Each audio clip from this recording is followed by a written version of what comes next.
সব দেশের মুভির মাঝে ভালো মন্দ ব্যাপার থাকে, কাহিনী সুন্দর অসুন্দরের ব্যাপার থাকে। তাই সব মুভি যে আপনার ভালো লাগবে এমন না, কিন্তু আমরা বাছাই করা মুভিগুলো নিয়েই তো কথা বলতে পারি নাকি? চিন্তার কিছু নেই, তেমনই হবে। ভালো ভালো মুভি নিয়েই কথা বলার ট্রাই করা হবে। অন্য দেশের মুভি নিয়ে এটা আমাদের চ্যানেলের দ্বিতীয় নাম্বার ভিডিও। প্রথম ভিডিও দেওয়া হয়েছে প্রিয়াঙ্কা চোপড়ার নতুন মুভি দ্য ব্লাফ। না দেখে থাকলে দেখে নিন, অস্থির অ্যাকশন একটা মুভি। আপনারা যারা ইংলিশ মুভি অতটা পছন্দ করেন না কিন্তু আমায় পছন্দ করেন, তার জন্য হলেও দু একটা ভিডিও দেখুন। যদি আপনার মনে হয় যে চলবে তাহলে দেখেন, যদি মনে হয় ভালো লাগছে না, বোর লাগছে, তাহলে দেখেন না, ঠিক আছে? আর যারা পছন্দ করেন তারা তো মাশাআল্লাহ লেগেই থাকবেন। তো আজ যে মুভি নিয়ে কথা বলতে চলেছি এটা টিম লাহি স্যারের লেখা 1995 এর লেফট বিহাইন্ড নোবেল সিরিজের উপর বেস করে বানানো।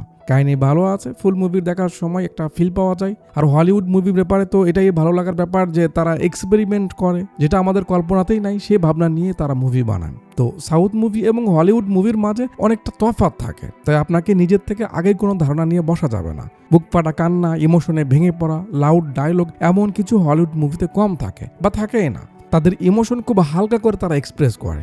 সো আমার কথা জাস্ট কান দিবেন, আমি আশা করছি আপনার খারাপ লাগবে না, ঠিক আছে? ওয়েল, কথা বলছিলাম 2014-তে মুক্তি পাওয়া আমেরিকান খ্রিস্টীয় অ্যাপোক্যালিপটিক থ্রিলার মুভি নাম লেফট বিহাইন্ড এর ব্যাপারে। মুভির সিন শুরু হয় নিউ ইয়র্কের একটা এয়ারপোর্টে। ক্যামেরা ভিতরের পরিবেশ আশপাশ দেখাতে দেখাতে চেক আউট করা লোকদের মাঝে এন্ট্রি করায় অন্যতম লিড ক্যারেক্টার ক্যাসি থমাস অর্থাৎ ক্লোই স্টিলের। বের হয়ে মাকে ফোন করে। তার মা যেভাবে ক্লোইর ফোন পেয়ে খুশি হয় তাতে বোঝা যাচ্ছে তাদের অনেকদিন দেখা হয়নি। আন্টি বলে, তোমার ছোট ভাই তো খুশিতে লাফালাফি করছে তোমার আসার কথা শুনে, তাড়াতাড়ি এসো বেটি। ক্লোই বলে, হ্যাঁ মা আসছি। আচ্ছা মা, সারপ্রাইজ পার্টির কি হলো? আন্টি বলে, সরি বেটা, তোমার বাবা তো থাকছে না, ফোন এসেছিল, তার নাকি ফ্লাইট আছে। মানে ক্লোইর বাবা একজন পাইলট, মা বাড়িতেই থাকে, একটা ছোট ভাই আছে। আজ বাবার জন্মদিন, তাই তাকে সারপ্রাইজ দিতে সে কলেজ থেকে ছুটি নিয়ে বাসায় আসলো। কিন্তু তার বাবা থাকতে পারছে না, তাকে লন্ডনের ফ্লাইট উড়াতে হবে। যেহেতু তার বাবা এখানে আসবে, ক্লোই অপেক্ষা করুক। ক্যামেরার সামনে আসে আরেক ক্যারেক্টার চাদ মাইকেল ম্যারি অর্থাৎ খুব ফেমাস ইনভেস্টিগেটিভ জার্নালিস্ট ক্যামেরন বাক উইলিয়ামসের। লোকজন তার থেকে অটোগ্রাফ নিচ্ছে, সেলফি তুলছে। তাদের মাঝে এক দিদি এসে গডের ব্যাপারে কথা বলতে থাকে, মানে সে গডকে বিশ্বাস করে কিনা এমন কিছু। তার কথা শুনে পাশ থেকে ক্লোই গিয়ে কথা ধরে ফেলে, যাতে আমরা বুঝতে পারি ক্লোইও গডকে অতটা বিশ্বাস করে না, মানে নাস্তিক আর কি। তার এমন কথা বলা দেখে বাক চেয়ে আছে। কথা শেষ করে সে সেখান থেকে চলে যায়।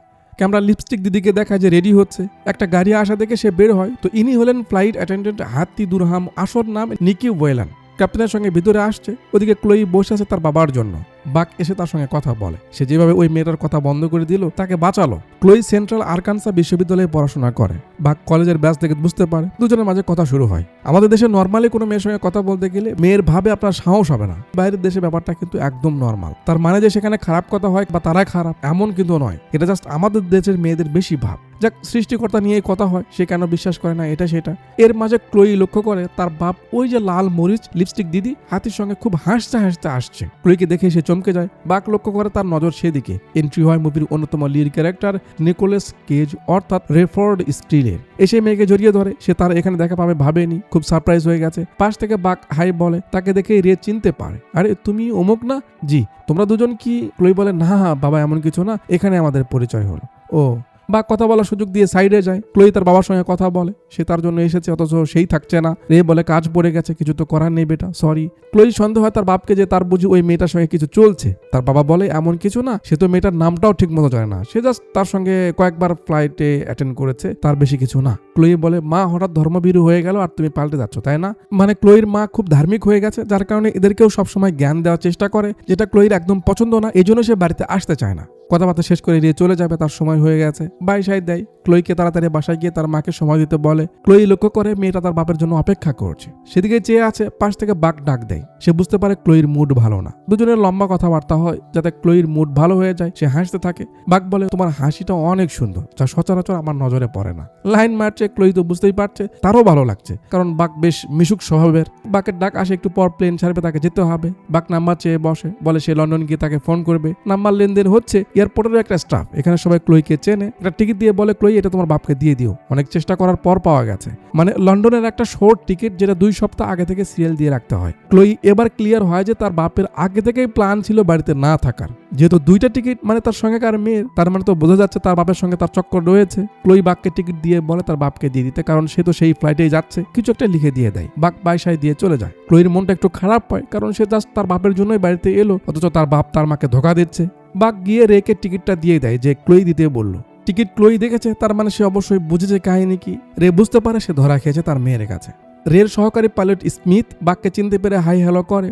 হাতি সবাইকে সিট বেল্ট লাগিয়ে বসতে বলে। গাড়ি এখন রওনা দিবে নোয়াখালীর উদ্দেশ্যে। ক্লোইর বাপ গাড়ির চাবি তাকে দিয়ে গেছিল। এসে গাড়িতে খুঁজে দেখে তার মায়ের দেওয়া রিংটাও সে খুলে রেখে গেছে। আরো কনফার্ম হয় বাপের চক্কর তো অবশ্যই চলছে। সে বাসায় যাক, ক্যামেরা প্লেনের ভিতরে এসে বিজনেস ক্লাসের কিছু লোকদের দেখায়। বাকের সাইডে একজন লম্বা মানুষ, ঘাটু কাকা, বয়স্ক দাদু দিদা, বাচ্চা ও তার মা, ইকোনমি ক্লাসে অনেক মানুষ, বাচ্চা বুড়ো অনেকেই। সবাইকে একটু একটু করে দেখায়, বাট যাদেরকে আমরা একটু ফোকাসে রাখছে তাদের নজরে রাখেন, যেন পরে সামনে এলে আপনার অপরিচিত বা হুট করে কোনো ক্যারেক্টার সামনে এলো এমনটা না লাগে, ঠিক আছে? সবাই যে যার মতো বসে গল্প সল্প করছে। একটু পর প্লেন ছেড়ে দেয়, তারা হাওয়ায় ভাসে। ক্লোই বাড়িতে চলে আসে। গাড়ি দেখেই ছোট ছুটে আসে দিদি। ক্লোই বের হয়ে ভাইকে ধাম করে কোলে তুলে নেয়। সো সুইট, ভাই বোনের সম্পর্ক আমার দুর্বল জায়গা। যাক, ক্লোই তার জন্য নতুন গ্লোভস এনেছে, সে খুব খুশি। ব্যাগ নিজেই নিয়ে দৌড়াচ্ছে আর মাকে ডাকছে, মা দেখো ক্লোই এসেছে। তার মা এসে জড়িয়ে ধরে, ও আমার সোনা মেয়ে। মাদের কাছে তো সন্তানরা সবসময় কলিজার হয়। বসে পড়ে, কেমন আছে, কি খেয়েছে, গল্প শুরু হয়। ছেলেরা কিন্তু একদম এমন না, অনেকদিন পর বাড়ি এলে কোনো মতো ব্যাগ ফেলে আগে বের হয়ে যাবে। বন্ধু বান্ধব, পাড়ার ভাবি, চাচা চাচি সব ঘুরে বেড়াবে। ওই খাওয়ার সময় যা একটু বাড়িতে থাকে। ক্লোই বলছে তার বাবার সঙ্গে দেখা হয়েছিল, সেই রিপোর্টার বাক যার ফ্যান তার মা, তার সঙ্গে দেখা হয়েছে, কথা হয়েছে। বলে ছেলেটা ভালোই, বেশ মিশুক স্বভাবের, নাম্বার নিয়েছে। এরপর ক্লোই ধুম করে বলে ফেলে, একটা মেয়ে পাগলের মতো উপরওয়ালাকে নিয়ে কথা বলছিল, বাহাস করছিল, উপরওয়ালাই নাকি সব করছে, তার ইশারাতেই নাকি সব হচ্ছে। যত সব ফালতু কথা। তার মায়ের মুখটা শুকিয়ে যায়, কারণ সে ধর্ম মানতে শুরু করেছে আর তার মেয়ে এসব কথা বলছে। এক কথা দুই কথায় মা মেয়ের মাঝে এটা নিয়েই ঝামেলা বাঁধে। ক্লোই বলে এই জন্য সে বাড়িতে আসে না, রাগ করে বের হয়ে যায়। তার ছোট ভাই পিছু নেয়, সেও যাবে। প্লিজ দিদি নিয়ে চলো। ক্লোইর রাগ পানি হয়ে যায় তার ভাইয়ের প্লিজ বলাতে। তাকে নিয়েই বের হয়, শপিং মলে যাবে, একটু খাবে, ঘুরবে। ক্লোইর মা দেখে, কিন্তু আর কি বলবে। গাটু কাকা ব্যাগ ওপরে রাখবে, সে কি থা পাবে? ভালো মনে এই হুজুর ভাই হেল্প করতে যায়, শালা উল্টো পাট নেই। আমি কি বলেছি আপনাকে হেল্প করতে? মানে সে মাথায় টুপি পরে আছে বলে তাকে ভালো লাগছে না। ওই যে আমেরিকান দেশগুলোতে মুসলমানদের নিয়ে একটা মনে ধারণা রয়েছে, ওইটা আর কি। সে গিয়ে সিটে বসে। পিচি মেয়েটা তার দিকে চেয়ে আছে বলে তার সঙ্গে কথা বলে। তার পাশে এক মুরব্বী। পেছনে ডিসপ্লেতে দেখে তার টুনটুনি একা আছে। সে বাহানা দিয়ে বের হয়ে তার কাছে যায়। হে জানে মান, খাওয়াও একটু তোমার হাতের কড়া করে পান। টিকিট দেখো। শোতে গিয়ে দুজন করবো দান দান দান। এরা মলে আসে, নাচাকানা হচ্ছে, সবাই এনজয় করছে, এরাও করছে। একটু পর ক্লোই লক্ষ্য করে ছোট মিয়া নাই। কি হলো, এ আবার কই গেল? সাইডে এসে দেখে ড্রোন উড়ানো দেখছে। পাগল, আমায় বলে আসবি না, চল উপরে যাবো। যাচ্ছে আর ছোট বলছে, দিদি মার কি মাথার সমস্যা? যাওয়ার সময় বাবাও রাগ করে চলে গেল। যবে থেকে সে চার্চে যেতে শুরু করেছে, বাবাও তার সঙ্গে এমন করছে। ক্লোই বুঝাই এমন কিছু না, মা একটু অসুস্থ, পরে ঠিক হয়ে যাবে। আচ্ছা, বাবা বলল তুই নাকি এলাকার সব থেকে ভালো বেসবল খেলার প্লেয়ার হয়ে গেছিস। ছোট খুশি হয়ে যায়। তাই? আমার ভাই সেরা হবে না? আরে তুই শুধু এলাকার কেন, পুরো ওয়ার্ল্ডের বেস্ট খেলোয়াড় হবে বলে ভাইকে জড়িয়ে ধরে আদর করছে।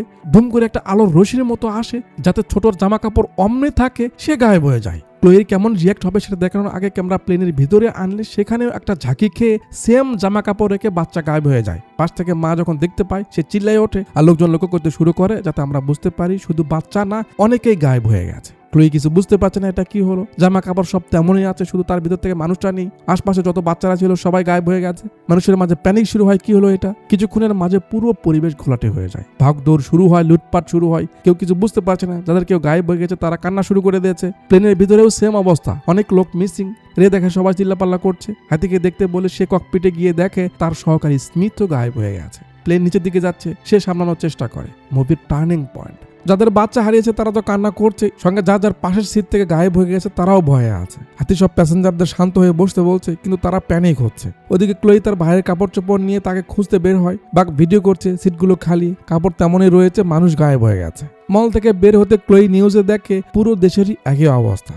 কোনো মতে প্লেন স্থির করে নাই। বাক ফুটেজগুলো চেক করছে, সত্যি কি এমনটা হয়েছে? সেও কিছু ভাবতে পারছে না কি হলো। কিছু লোক রাগের মাথায় পাইলটের কাছে আসে, তার থেকে শুনবে কি হচ্ছে, সে কিছু বলছে না কেন, তাকে পেটাবে। বাক তাদের থামানোর চেষ্টা করছে, কারণ সে হয়তো কিছু একটা আন্দাজ করতে পারছে।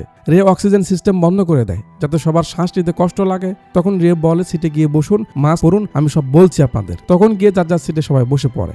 একটু পর বাইরে এসে হাতিকে আগে শান্ত হতে বলে, তাকে ককপিটে গিয়ে লক্ষ্য রাখতে বলে সে গিয়ে প্যাসেঞ্জারদের বলে, আপনারা আগে শান্ত হন, কি হচ্ছে কেন হচ্ছে আমাদের কোনো ধারণা নেই না, আমি পার্সোনালি কিছু জানি। নিজে যোগাযোগ করার চেষ্টা করছি, কিন্তু হচ্ছে না, কারোর সঙ্গে কথা বলা যাচ্ছে না। আপনারা যদি উশৃঙ্খল হন তাহলে আমরা সবাই বিপদে পড়বো। এখন একটু সবাই সাহস পায়। এখানে তো আরো অবস্থা খারাপ, মানুষ কে কি করছে, কোন দিকে দৌড়াচ্ছে, কার সঙ্গে কি হচ্ছে হুঁশ নেই। ক্লোই গাড়ির কাছে এসেও তার ভাইকে ডেকে যাচ্ছে, কিন্তু পাচ্ছে না। গাড়িতে উঠবে, পেছনে তাকিয়ে দেখে এই অবস্থা, মানে এটার পাইলটও গায়েব হয়ে গেছে। ক্লোই দৌড় দেয় বলে বেঁচে যায়। হাতি একটু শান্ত হয়ে প্যাসেঞ্জারদের পানি দিতে আসে, দেখে তার সহকারী মেয়ে কেমিও গায়েব হয়ে গেছে। সে আরো ভেঙে পড়ে। রে যোগাযোগ করার চেষ্টা করছে ক্লোইর সঙ্গে, কিন্তু পারছে না। হাতি কান্না করে দেয়, সে ভয় পাচ্ছে এসব কি হচ্ছে। রে তাকে সাহস রাখতে বলে, এমন ইমার্জেন্সির সময় তাদের কতটা শক্ত হয়ে থাকতে হবে এমন ট্রেনিং তো দেওয়া হয়েছে। সে কেন ভেঙে পড়ছে? তারা যদি ভেঙে পড়ে মানুষদের কিভাবে সামলাবে? বলে হিসেব করতে বলে কতজন লোক মিসিং হয়েছে যাতে রিপোর্ট করতে পারে। বাক লোকজনের স্টেটমেন্ট নিচ্ছে। বাচ্চার মায়েরা তো দিশেহারা হয়ে পড়েছে। বাক যতটা পারছে সবাইকে সান্ত্বনা দেওয়ার ট্রাই করছে। গাটু কাকাকে দেখে মনে হচ্ছে তার কিছু হয়নি, না সে ভয় পেয়েছে, তার মতো করে সে রয়েছে। বাক তাকে জিজ্ঞেস সে কিছু জানে কি না, সে বলে না সে কিছু জানে না। ওদিকে ক্লোই হেঁটে হেঁটে বাড়িতে যেতে একা পেয়ে ব্রিজের নিচ থেকে তার ভাইয়ের ব্যাগটা ছিনতাইকারীরা নিয়ে যায়। তার চোখের সামনে একটা গাড়ি ব্রিজ থেকে উল্টে পড়ে যায়। ক্লোই ভাবতে পারছে না কি হচ্ছে এসব। বাক পাশের সিটের মেয়েকে দেখে, তার অবস্থা ভালো না, ভয়ে কাঁপছে আর কি যেন সব বলছে যে আমি জানি সেই ওসব করেছে, সেই করেছে। বাক তার থেকে বিস্তারিত জানার ট্রাই করে, কিন্তু সে ভয়ে ওয়াশরুমে চলে যায়। একটু পর বের হলে দেখা যায় সে হাঁটতেও পারছে না। বাক তাকে সিটে বসিয়ে শান্ত হতে বলে, মানে তার ধারণা এসব গড করছে, তারই কোনো একটা লক্ষণ দেখাচ্ছে সে। ক্লোই তার বাড়িতে ফোন করছে কিন্তু ফোন রিসিভ হচ্ছে না। ফায়ার সার্ভিসের লোকজন, হসপিটালের লোকজন কাজে নেমে পড়েছে। রে বারবার ট্রাই করছে ক্লোইর সঙ্গে যোগাযোগ করার বা স্টেশনে যোগাযোগ করার, কিন্তু হচ্ছে না। সময় পার হয়ে যাচ্ছে। এর মাঝে নতুন আরেকটা ঝামেলা আসে। রে স্ক্রিনে দেখে সামন থেকে একটা প্লেন আসছে যে তাদের রোডেই চলছে। রে তার সঙ্গে রেডিওতে যোগাযোগ করছে, বলছে তারা তাদের রাস্তায় আছে, সরে যাক সরে যাক। ওপার থেকে কোনো রিপ্লাই আসে না। প্লেন একেবারে সামনের দিকেই তেড়ে আসছে। রে হাতিকে বলে প্যাসেঞ্জারদের বলতে সিট বেল্ট বেঁধে শক্ত করে ধরে থাকতে, কারণ প্লেন উপরের দিকে উঠাতে হবে। রে তার কাজ করছে। ক্যামেরা সামনের প্লেনে দেখালে আমরা দেখি প্লেনে যাত্রী তো রয়েছে কিন্তু কোনো পাইলট নেই। হ্যাঁ, এখন যদি সামন থেকে এসে একেবারে সংঘর্ষ হয় তাহলে কেমন হবে? রে খুব তাড়াতাড়ি প্লেন উপরের দিকে উঠিয়ে নিতে লাগে। সামনের প্লেনটা সাঁ করে আসছে, পার হয়ে যায়, কিন্তু পিছনের উঁচু অংশটা এই প্লেনের ডানার সঙ্গে লেগে যায়। ঝাঁকি খেতে খেতে প্লেনটা নর্মাল হয়। বাঘ তারা ওরো করে জানালায় গিয়ে দেখে প্লেনটা নিচের দিকে চলে যাচ্ছে শাঁ করে। রে স্টেশনে কথা বলছে ওই প্লেনের ব্যাপারে, কিন্তু কোনো রিপ্লাই নেই। এদিকে এমন লোকজনের আফরাতাফরির সুযোগ নিয়ে কিছু লোক চুরি করতে যায়, কিন্তু মারা পড়ে। ক্লোই সামনে পড়ে যায়। গান তার দিকে তাক করে, সে তো ভয় পেয়ে যায়, না জানি তাকেও মেরে দেয়। বাট সে তো সিভিলিয়ান, তাকে যেতে বলে। ক্লোই দৌড় দেয়। কি এক অবস্থা বলুন! এমন পরিবেশে কে কাকে ভরসা করবে যে কে ভালো মানুষ কে চোর? যাক, রে হাতিকে পাঠায় যেখানে ধাক্কা লাগলো সেখানে কিছু হয়েছে কিনা দেখার জন্য। হাতি দেখার চেষ্টা করে কিন্তু ঠিকমতো বুঝতে পারছে না বলে বাঘকে ক্যামেরা দিয়ে ছবি উঠাতে বলে। বাঘ ছবি উঠিয়ে নেয়। ক্লোই ছুটতে ছুটতে একটা হসপিটালের শিশু ওয়ার্ডে এসে দরজা ভেঙে ভিতরে ঢোকে। বাঘ ইমেজ রেকে দেখায়। রে দেখে কিছু অংশ ধসে গেছে। ক্লোই ভিতরে এসে দেখে বাচ্চার ওয়ার্ডে একটা বাচ্চাও নেই। সেটা চেক করার জন্য সে এখানে আসলো যে এখানে বাচ্চারা আছে কিনা, নাকি শুধু তার ভাইটাই গায়েব হয়ে গেল। অবস্থা দেখে তো তার হুঁশ উড়ে যায়, একটা বাচ্চাও নেই। তার মানে অন্য মানুষের সঙ্গে বাচ্চারাও গায়েব হয়ে গেছে। এটা কি হচ্ছে? রিপোর্ট বাঘকে দেখে আসতে বলে যেখানে লেগেছে সেখানে কোনো লিকুইড জাতীয় কিছু বের হচ্ছে কিনা। বাঘ এসে দেখার চেষ্টা করে, আর রিপোর্ট যেমন সন্দেহ করছিল সেটাই হচ্ছে, লিকুইড পড়ছে। প্যাসেঞ্জাররা নিজেদের থামাতে পারছে না, হট্টগোল শুরু করে দেয়। বাঘ থামানোর চেষ্টা করে, এর মাঝে লিকুইডে আগুন ধরে যায়। এতে সবাই আরো ভয় পেয়ে যায়। বাঘের সঙ্গে হাতাহাতিতে লেগে পড়ে যে সে ক্যাপ্টেনের সঙ্গে মিলে কিছু একটা লুকাচ্ছে, তারা মরতে চলেছে, তারা কিছু বলছে না কেন। বাঘ যতটা পারে সবাইকে শান্ত থাকতে বলে, কারণ এই সময় সবার শান্ত থাকাটা জরুরি। বাঘ রেফোর্ডকে গিয়ে বলে ফিউল বের হচ্ছে, তাতে আগুন ধরেছে। রেফোর্ড বলে সমস্যা নেই, আমি প্লেন উপরের দিকে নিয়েছি, আগুন নিভে যাবে। কিন্তু ঝামেলা অন্যটা, কি ফিউল শেষের দিকে, কারণ ওই দিক দিয়ে ফিউলই পড়ছে, আর আমরা আছি নিউ ইয়র্ক থেকে অনেক দূরে। বাঘ দেখে আগুন নিভে গেছে। দুজনের কাছে স্যাটেলাইট ফোন রয়েছে, কিন্তু তাতেও ফোন দিতে পারছে না। রেফোর্ড বলে এই সময় আকাশে আমরা একমাত্র প্লেনে উঠছি, কারণ লাস্ট যে প্লেন আমাদের সঙ্গে ধাক্কা বাঁধলো আমি লক্ষ্য করেছি তার ড্রাইভারের সিটে কেউ ছিল না। ক্লোই হসপিটাল থেকে বের হয়ে বাড়িতে যাচ্ছে আর দেখছে মানুষ কিভাবে কান্নাকাটি করছে আপনজনের কাপড় নিয়ে। বাড়িতে এসে দেখে তার মা নেই। খুঁজতে খুঁজতে ওয়াশরুমে গিয়ে দেখে তার মাও গায়েব হয়ে গেছে। রেফোর্ড বউ বাচ্চার ছবি দেখছিল, হাতি আসে। তাকে দেখে ছবি লুকিয়ে রেখে হাতিকে বলে তার সহকারী মেয়ে কিমির ব্যাগ নিয়ে আসতে তাড়াতাড়ি। হাতি চলে গেলে রেফোর্ড তার সহকারী পাইলটের সবকিছু চেক করতে থাকে। তার মাথায় কিছু তো একটা চলছে। খুঁজে মুজে তেমন কিছু পায় না, শুধু একটা ঘড়ি দেখে যেখানে টাইম ফিক্সড করা ছিল আজকের দিনের। ক্লোই বেডরুমে এসে মেয়েডে পায়, যেটাতে তার বাবার কিছু কথা রেকর্ডেড পায়। ওই যে সামন থেকে যখন প্লেন আসছিল সে সময় সে যে রেডিওতে নিচে যোগাযোগ করার চেষ্টা করছিল সেসব কথা আর কি শুনে ক্লোইও ভয় পেয়ে যায় যে তার বাবাও বুঝি সেফ নেই, না জানি কি হলো। পরে হাতি তার সহকারীর ব্যাগ নিয়ে আসে। রেফোর্ড ব্যাগ থেকে সবকিছু বের করে কি যেন খুঁজতে থাকে। পরে একটা ছোট্ট ডায়েরি পায়, যার শেষ পেজে বাইবেল পড়ার কথা লিখে রাখা রয়েছে বড় করে। এটা দেখে রেফোর্ড কেন জানি কান্না করতে লাগে। হাতি জিজ্ঞাসা কি হলো, তুমি এমন করছো কেন? রেফোর্ড বলে আমি বুঝতে পেরেছি এসব কে করছে আর কেন হচ্ছে, আমি সব বুঝেছি। হাতি জিজ্ঞাসা কে করছে? ক্লোই তার বাপ মা ভাইয়ের জন্য কান্না করছে, এটা কি হয়ে গেল, সে এখন কি করবে? হাতি রের পাশে বসে, কি হয়েছে একটু খুলে বলো দেখি, কে করেছে এসব? রে বলে এই সব কিছু গড করেছে। গড ভালো মানুষ যারা তার পথে চলতো তাদের উঠিয়ে নিয়ে গেছে। কি বলতো তুমি, এসব পাগল টাগল হয়ে গেছো নাকি? তুমি এসব কবে থেকে মানতে শুরু করলে? আর তোমায় কে বললো এসব? রে অনুতপ্তের স্বরে বলে আমার ওয়াইফ এই সেরেছে। এই অবধি যা হলো তাতে সে যতটা না শকড হয়েছে তার থেকে বেশি শকড হলো এটা জেনে যে রের বউ আছে, কারণ সে জানতো না তার পরিবার আছে, সে সেটাই বলেছিল, এই জন্যই হাতি তার সঙ্গে সম্পর্কে জড়িয়েছিল। ক্লোই সেই চার্চে গেছে যেখানে তার মা যেত, ফাদারের সঙ্গে দেখা হলে তাকে জিজ্ঞেস করে এইসব কি হচ্ছে, ফাদারও সেটাই বলে যে গড নিয়ে গেছে। এখানে বাকের পাশে যে ছোট্ট বাচ্চাটা ছিল তার মার হ্যালোসিনেশন হতে থাকে, সে বাচ্চার টেনশনে বাটুল বের করে সবাইকে ধমকাতে থাকে যে তার বাচ্চাকে কে নিয়ে গেল। মানে এই দিদি তার হাজব্যান্ডের সঙ্গে ডিভোর্স হয়ে গেছে, তার ধারণা বাচ্চাকে নিতে তার হাজব্যান্ড কোনো চাল চেলেছে বা লোক পাঠিয়েছে। বাঘ তাকে সামনে এমন কিছু না, এখানে সবাই মুসিবতে আছে, তো সমস্যার সমাধান হোক, আপনি গান নামান, আমরা সবাই মিলে আপনার মেয়েকে খুঁজবো, চিন্তার কিছু নেই, ঠিক আছে। এখন গিয়ে সে একটু শান্ত হয়। হাতি কান্না করছে কারণ তার মন ভেঙে গেছে, সে কত কি প্ল্যান করেছিল রেকে নিয়ে। রে সরি বলে, হাতি রেগে যায়, কিসের সরি, তোমার কি কখনো মনে হয় না আমাকে সত্যটা বলা দরকার? এরপরে যে মেয়ের সঙ্গে দেখা করলে সে কি তাহলে? রে বলে, হ্যাঁ আমার মেয়ে। হাতি বেশ কথা শোনায়, তাছাড়া আর কি করবে, সে তো এসব জানতো না। এখন রে সত্যিটা বললো কারণ তার গডের উপর আস্তে আস্তে শুরু হয়েছে, সেই ভয়েই হয়তো। ক্লোই ফাদারকে জিজ্ঞাসা তাহলে তাদের কেন উঠিয়ে নিল না গড? ফাদার বলে, কারণ আমাদের মনে তাকে নিয়ে কিঞ্চিত শঙ্কা আছে, তার মানে যারা শুধু ভালো মানুষ গড তাদেরই নিয়ে গেছে। সে পাদ্রী হলে কি হবে, সেও গডকে ওইভাবে মানে না, মানে ভণ্ড হুজুরের মতো আর কি। বাক রের কাছে আসে, কি অবস্থা, সব ঠিকঠাক? দুজন কথা বলছে, নিচ থেকে সিগন্যাল আসে, তারা হুড়ো করে রে কথা শুরু করে, তাদের অবস্থার ব্যাপারে জানায়, তারা প্লেন ঘুরে নিয়েছে, এমার্জেন্সি ল্যান্ড করাতে হবে, ফিউল শেষ। নিচ থেকে বলে, রে এখানে পা ফেলার মতো জায়গা নেই, সব ফ্লাইট বন্ধ, জায়গা ফুল, তুমি এখানে ল্যান্ড করতে পারবে না, মানুষ গায়েব হয়ে গেছে, পুরো শহর তছনছ হয়ে গেছে। রে জিগাই, ওখানেও? নিচ থেকে বলে, শুধু এখানে না, পুরো দেশে, পুরো পৃথিবীর এমন অবস্থা। রে বলে, তাহলে কি লগোডেতে ল্যান্ড করতে পারবো? মানে পাশের একটা এয়ারপোর্ট হয়তো। নিচ থেকে বললাম, সেখানেও ফুল, তুমি সেখানেও ল্যান্ড করতে পারবে না। রে রেগে যাচ্ছে, তাহলে কিছু তো একটা ব্যবস্থা করো, তা না হলে কিভাবে কি করবো? সিগন্যাল কেটে যায়। ক্লোই হাঁটতে হাঁটতে ব্রিজের উপর আসে, পুরো পরিবার ওলটপালট হয়ে গেল, সে কি করবে বুঝতে পারছে না। যেহেতু আমরা তার জায়গায় নেই বা চোখের সামনে এমন কিছু হতে দেখিনি, তাই হয়তো ফিল করতে পারছি না, বাট সে বুঝতেছে তার অস্থিরতা। ক্লোইর মাথায় উল্টো পাল্টা ভাবনা আসা শুরু হয়।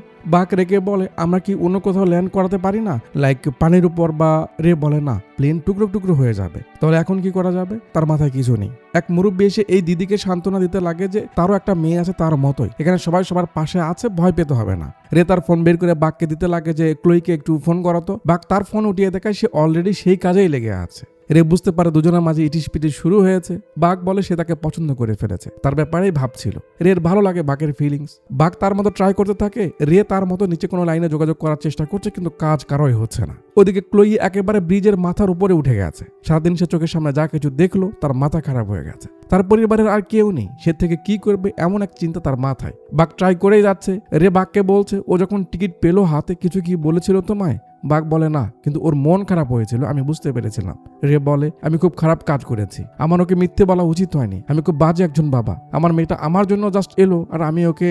বাক সান্ত্বনা দেয়, চিন্তা করেন না ক্যাপ্টেন, সে আপনাকে ভালোবাসে, অবশ্যই বুঝবে। ক্লোই যেভাবে নিজের দিকে দেখছে তাতে আমরা এটা ক্লিয়ার হয়ে যে সে এখান থেকে লাফ দিতে চাইছে। তার মায়ের সঙ্গে ভালো করে কথা বলেনি, রাগারাগি করেছে, খারাপ ব্যবহার করেছে, এসব ভেবে কান্না করছে, তার মায়ের কাছে ক্ষমা চাইছে, লাফ দেওয়ার প্রস্তুতি নিয়েছে। এই এখন লাফটা দিবে, ফোনটা বেজে ওঠে, ফোনের জন্য থেমে যায়, নাম্বার চেনে না। হ্যালো বলতে ওপর থেকে বাক কথা বলে, ক্লোই আমি বাক। এখানে দুজনের যে একটা ফিলিংস, একে অপরের অপেক্ষার যে একটা অবসান, কঠিন লাগে। বাক বলে সে ঠিক আছে, কোনো সমস্যা নেই। ক্লোই বাবার কথা জেগায়। বাক রেকে ফোন দিলে রে কান্না করা শুরু করে দেয়, সরি বলে। ক্লোই কান্না করতে করতে বলে তার মা ভাই নেই। রে কান্না থামাতে পারছে না, সে তাদের খেয়াল রাখেনি, তার সেখানে থাকা উচিত ছিল। বেটি আমায় ক্ষমা করে দিও, আমি তোমায় অনেক ভালোবাসি, কিন্তু এটা বুঝতেই পারলাম না। ক্লোইর সন্দেহ হয়, বাবা এইভাবে কেন বলছো, কি হয়েছে তোমার, তুমি ঠিক আছো তো? রে খুলে বলে, আমরা নিউ ইয়র্কের উপরে রয়েছি, কিন্তু ল্যান্ড করার মতো কোনো জায়গায় নেই, আর না দূরে কোথাও যাওয়ার মতো ফিউল রয়েছে, কি হবে কেউ জানে না, আমিও কিছু বুঝতে পারছি না। আরো কিছু বলবে, সিগন্যাল কেটে যায়। উপর থেকে নেমে ক্লোই দৌড়াতে থাকে, একটা বাইক পেয়ে যায়, বাইকের মালিকও গায়েব হয়ে গেছে। রে সব প্যাসেঞ্জারদের বলে, আমরা নিউ ইয়র্কের উপরে রয়েছে, কিছুক্ষণের মাঝে ল্যান্ড করা যাবে। সবাই খুশি। রে বলে, কিন্তু একটা সমস্যাও রয়েছে, যার জন্য আপনাদের সবার সাপোর্ট দরকার, আমরা ল্যান্ড করার মতো জায়গা পাচ্ছি না, যে কোনো জায়গায় ল্যান্ড হতে পারে, যে কোনো কিছু হতে পারে, এটাই সময় প্রে করার, যারা গডকে বিশ্বাস করেন প্রার্থনা করুন যেন আমরা ভালোভাবে ল্যান্ড করতে পারি। বাক ট্রাই করছে ক্লোইর সঙ্গে আবারও যোগাযোগ করার, বাট কল ঢুকছে না, প্লেন নিচের দিকে নেওয়া হচ্ছে। রে বলছে, এখন আমাদের পানিতেই ল্যান্ড করা ছাড়া কোনো উপায় দেখছি না। বাক বলে, আপনি না বললেন এতে আমাদের বাঁচার আশঙ্কা কম? রে বলে, হতে পারে, কিন্তু শহরের ভিতরে কোথাও আন্দাজে ল্যান্ড করলে আমাদের সঙ্গে সঙ্গে শহরের আরো অনেকের ক্ষতি হতে পারে। ক্লোই বাইক নিয়ে ছুটে যাচ্ছে কোনো ফাঁকা রোড খুঁজতে। রে বলছে, যেহেতু আমাদের অন্য সব সিস্টেম কাজ করা বন্ধ করেছে, এখন ব্রেক লাগানো ছাড়া প্লেনের গতি কমানোর উপায় নেই। হ্যাতি সবাইকে সিট বেল্ট পরে শক্ত করে সিট ধরে থাকতে বলছে। এদিকে ক্লোই একটা বন্ধ রাস্তায় এসে বাইক থামায়। রাস্তার কাজ শেষ, রাস্তা ভালো আছে, হয়তো চালু করা হয়নি। একটা গাড়ি নিয়ে ক্লোই রাস্তা ক্লিয়ার করতে লাগে। তারপর সে ফোন দিলে তখন কল ঢোকে। স্পিকারে রেখে ক্লোই তার বাপকে বলে সে একটা রাস্তা পেয়েছে, ইস্ট ওয়েস্ট হাইওয়ে, সে ক্লিয়ার করেছে, এখানে ল্যান্ড করা যাবে। রে বলে এভাবে তো সে চিনতে পারবে না কোন জায়গা। বাক ক্লোইকে বলে ফোনের কম্পাস অ্যাপ ওপেন করতে, সেখানে নিচে একটা কোড দেখা যাবে সেটা বলতে, মানে সেই কোড দিয়ে সার্চ দিলে হয়তো লোকেশন আসবে। ক্লোই তাই করে। এর মাঝে আবার কানেকশন কেটে যায়। বাক রেকে ম্যাপে জায়গা দেখায়। ক্লোই আরো জায়গা ক্লিয়ার করছে। রোড রোলারটা মাঝখানে ছিল, সেটা সরাতে যাবে। ও তো আবার কচ্ছপের মতো অলস, খুব ধীরে গতিতে যাচ্ছে। আরে ভাই যা না। শেষে ক্লোই চালু করে সামনের দিকে দিয়ে রাখে। যাক সে তার মনে যাক, সে অন্যদিকে কাজ করে। প্লেন নিচের দিকে এলে আমার কাঁপাকাঁপি করে কিনা আমি জানি না, এই জন্য সবাই একটু ভয় পাচ্ছে, যার যার মনে খুব অস্থিরতা। এক বয়স্ক দাদির পাশে যে দাদু ছিল সেও গায়েব হয়ে গেছে, কিন্তু দাদি এখনো বুঝতে পারেনি। হুজুর ভাই এসে তাকে সান্ত্বনা দেয় যে দাদু ওয়াশরুমে গেছে, আমি আছি আপনার পাশে, চিন্তার কিছু নেই। কিছুক্ষণ পর প্লেনের সিগন্যাল আসে, কোনো রকম ফিউল আর বাকি নেই। এখন বাকিটা গ্যাস নাকি গতির উপরে চালাতে হবে, যত দ্রুত সম্ভব গতি কমাতে হবে, ল্যান্ড করাতে হবে। ক্লোই আরো জায়গা বের করে বাবাকে ফোন করে সে আরো অনেকখানি জায়গা পরিষ্কার করেছে, এত কিলোমিটারের মতো, এখন কি ল্যান্ড করা যাবে কিনা। আগে কম ছিল। রে বলে হ্যাঁ বেটি হয়ে যাবে, তুমি চাপ নিও না, কিন্তু সমস্যা হলো আমার ডিসপ্লে নষ্ট হয়ে গেছে, রানওয়ে দেখতে পাচ্ছি না, তোমার কোনো একটা সংকেত দিতে হবে যেন আমি বুঝতে পারি কোন দিকে রান করতে হবে। ক্লোই গাড়ি হেডলাইট নিভু নিভু করে, এভাবে হবে? রে বলে না বেটি, আমি কিছু দেখতে পাচ্ছি না, বুঝতে পারছি না, বড় কোনো লাইট লাগবে যেন শহরের উপর থেকে দেখলে বোঝা যায়। ক্লোই তাড়াহুড়ো করে নেমে কি করবে ভাবছে, দেখে সামনে কিছু কেমিক্যাল না কিসের যেন জার। গাড়িতে তেল ছিল, লাইটারও খুঁজে পায়, দূর থেকে লাইন করে তাতে আগুন জ্বালিয়ে দেয়। সে গাড়ি নিয়ে টান দেয়, পেছনে ব্লাস্ট হয়ে যায়। এরা দেখছে কোথাও সিগন্যাল পাওয়া যায় কিনা। অবশেষে ওই দূরে দেখা যায় আগুনের সীসা। রে প্লেন ঘুরিয়ে সেদিকে নেয়। ক্লোই এখনো রাস্তা ক্লিয়ার করছে আর পেছনে দেখছে আগুন জ্বলছে কিনা বা কোনো সমস্যা হলো কিনা। দেখতে দেখতে তার গাড়ি ফেসে যায়, গাড়ি আর বের হচ্ছে না। ওদিকে প্লেনও নিচে নেমে আসতে শুরু করেছে। এখানে কি যেন একটা এন্টেনা না কার সঙ্গে বেঁধে মোটামুটি একটা ধাক্কা খায়। এত বড় একটা জিনিস প্ল্যানিং ছাড়া তো মেনটেন করা মুশকিলই হবে। রে বলে একটা চাকা না কি বুঝি ভেঙে গেছে। ক্লোই গাড়ি বের করার চেষ্টা করছে, পারছে না। একটু পর প্লেন আস্তে আস্তে আগুনের মাঝ দিয়েই রাস্তার উপর ল্যান্ড করে। যেহেতু এক পাশের চাকা না কি যেন বললো সে নেই, খুব জোরে একটা ধাক্কা খেয়ে যেতে লাগে। লোকজনের তো বসে থাকা মুশকিল হয়ে গেছে, সবার ভিতরে একটা ভয় কাজ করছে, না জানে কি হয়। ক্লোই গাড়ির ভিতর থেকে ফোন করে বলে সে সামনের গাড়িতে ফেসে গেছে, বের হতে পারছে না। তার বাবা প্লেনের অপোজিট সাইডের পাখার উপর বেশি প্রেসার দিতে থাকে যাতে এই পাশটা উঁচু হয়ে ক্লোইয়ের গাড়ির উপর দিয়ে যায়, আর এক পাশ উঁচু হওয়ার কারণে এখানে একটা ট্যাঙ্কির সঙ্গে লেগে যায়। নিচ দিয়ে যেন আগুন ঝরছে, এখনো অনেক স্পিডে প্লেন সামনের দিকে যাচ্ছে। ক্লোই গাড়ি থেকে বের হয়, রাস্তার মাঝে কি যেন সব পাইপ ছিল, সেগুলো জোরে নিয়ে যেতে লাগে। প্লেন তো ল্যান্ড করলো, হয়তো থামবেও, কিন্তু সামনে রয়েছে মহা বিপদ, পুরো একটা গ্যাসের লরি। রে ব্রেক চেপে ধরে আছে, তারপরে প্লেন তো যেতেই আছে, যদি ওর সঙ্গে বেঁধে যায় তাহলে একটা মানুষকেও বাঁচানো যাবে না। দেখুন প্লেনের মাথাটা কেমন দেখাচ্ছে, সবার ভিতরে তো অস্থিরতা। রে তো দেখতেই পাচ্ছে কি হচ্ছে, এই গিয়ে বাঁধবে, কিন্তু ধুম করে থেমে যায়। যেন রে তার জান হাতে নিয়ে বসেছিল। লম্বা একটা হাফ দিয়ে বাঁচলো। ক্লোই ভোঁয়া ছিঁড়ে দৌড়, ভেতরের প্যাসেঞ্জাররাও শ্বাস নেয়। যাক ফাইনালি মাটিতে তারা নামতে পারলো। কান্নাকাটি উঠে গেছে এক একজনের, ধোয়ার মতো কি যেন উঠছে, সবাই ব্যস্ত হয়ে গেছে। বাক রেকে ধন্যবাদ দেয়, সে করতে পেরেছে। ক্লোই দৌড়টা সে লাগে, আগুন বয়ে বয়ে গিয়ে একটা ট্যাঙ্কিতে ধরে যায়। ক্লোই জাস্ট দৌড়ের উপরে আছে, হাতে দরজা খুলে আগে ইমার্জেন্সি সিঁড়ি নামিয়ে দেয়। বাককে আগে নামতে বলে, তার হেল্প করতে হবে। বাক নেমে যায়, তারপর এক এক করে সব প্যাসেঞ্জারদের নামানো হয়। মজা লাগে এখানে যখন গাট্টু কাকা এসে গেটের সামনে দাঁড়িয়ে থাকছে, নামছে না। পেছনে হুজুর, আবে কি করছে যা না, সে যাচ্ছে না। হুজুর দেয় একটা লাথি, শালা গিয়ে চটকে পড়ে। এরপর যাত্রীদের শেষে হাতি নামে, তারপর অবশেষে রে নেমে আসে। সবাই উপরওয়ালার শুকরিয়া আদায় করছে যে মরতে মরতে বেঁচে গেল। ক্লোই ওই যে দৌড় দিয়েছে সেই তালেই এসে একেবারে ধাম করে বাঘকে জড়িয়ে ধরে। So sweet.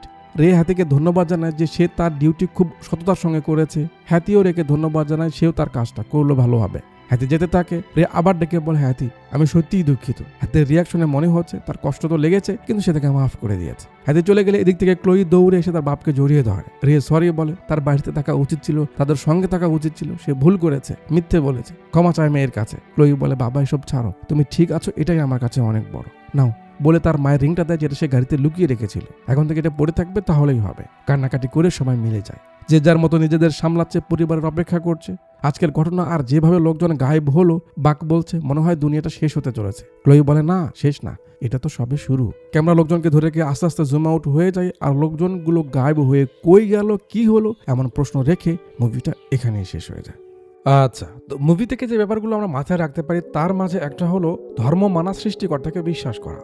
ধর্ম মানা, সৃষ্টিকর্তাকে বিশ্বাস করা মজার একটা ব্যাপার, এটা ভিতরের একটা ব্যাপার। যখন এর ফিলটা ভিতরে আসে, একটা মানুষের জন্য দুনিয়ার সবকিছু সহজ হয়ে যায়, তার কাছে শান্তিটা খুব সহজ হয়ে যায়। সবকিছুর মাঝে তার আলাদা একটা ধৈর্য দেখা যায়। বাকি কে কতটা মানবে না মানবে তার হিসেব তার জন্য। এই জন্য কাউকে বারবার বলা, ফোর্স করে মানানোর কোনো দরকার নেই। যে লোকটা ধর্মের কথা বললে আপনার কথায় বিরক্ত হচ্ছে, ব্যাপারটা ইগনোর করতে চাইছে, তার কাছে আপনার সে ব্যাপারে সবসময় কথা বলাটা উচিত নয়। নয়তো সে আপনাকে দেখলেই রাস্তা ঘুরে নিবে, না দেখার ভান করবে, আপনার কাছে যাবে না, ভাববে দূর, ওর কাছে গেলে খালি ওসব বলে। আপনি নামাজ পড়েন, আপনার বন্ধু পড়ে না, সমস্যা নেই, একবার দুইবার ইয়ার্কি ফাজলামি করে তাকে বলুন, বাট বারবার যদি তাকে নামাজের জন্য বলেন, জোর করেন, দেখবেন সে আপনার থেকে দূরে থাকবে। এমনটা করার কোনো দরকার নেই। আপনি যখন তাকে বিরক্ত না করে আপনার কাজ করবেন, এতেই বরং তার খারাপ লাগবে। একদিন সে অবশ্যই ফিল করতে পারবে যে আমি কেন করছি না এটা।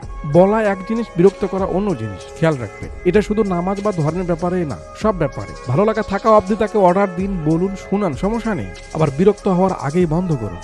দ্বিতীয় যে ব্যাপারটা আমার মাথায় রাখতে পারি সেটা হলো, যুগের পরিবর্তনের সঙ্গে সঙ্গে মানুষের স্রষ্টার সঙ্গে সম্পর্ক নষ্ট হচ্ছে। বিশ্বাসের অনেক পরিবর্তন ঘটছে, মানুষ স্রষ্টার অস্তিত্ব, তার আধিপত্য নিয়ে প্রশ্ন তুলছে।